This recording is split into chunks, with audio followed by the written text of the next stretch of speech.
A Legend of Tintagel Castle by Letitia Elizabeth Landon.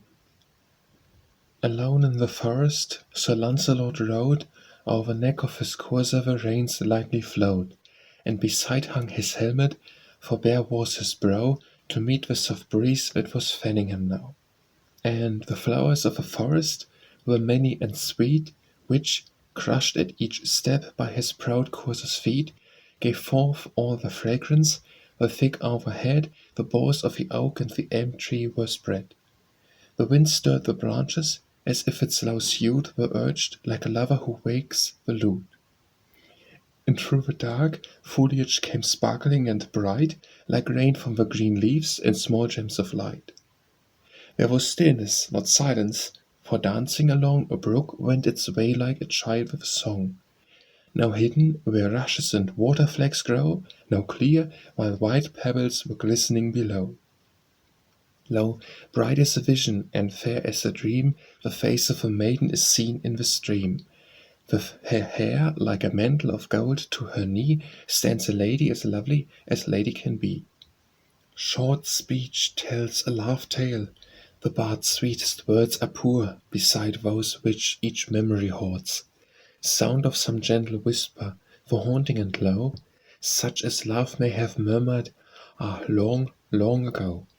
She led him away to an odorous cave, where the emerald spars shone like stars in the wave, and the green moss and violets crowded beneath, and the ash at the entrance hung down like a wreath.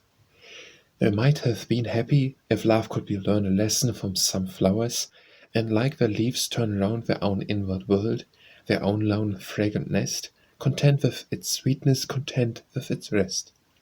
But the sound of a trumpet was heard from afar, and Sir Lancelot rode forth again to the war, and the wood nymph was left as woman will be, who trusts her whole being, or false love to thee. For months every sunbeam that brightened the gloom she deemed was the waving of Lancelot's plume.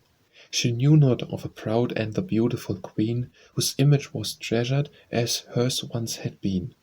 There was many a fair dame and many a knight made the banks of a river like fairyland bright, and among those whose shadow was cast in the tide was Lancelot kneeling near Ginevra's side.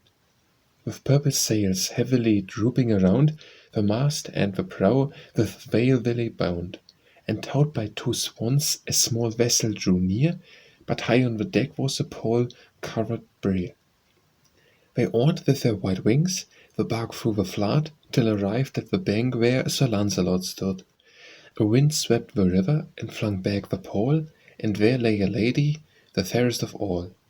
But pale as a statue, like sunshine on snow, the bright hair seemed mocking the cold face below.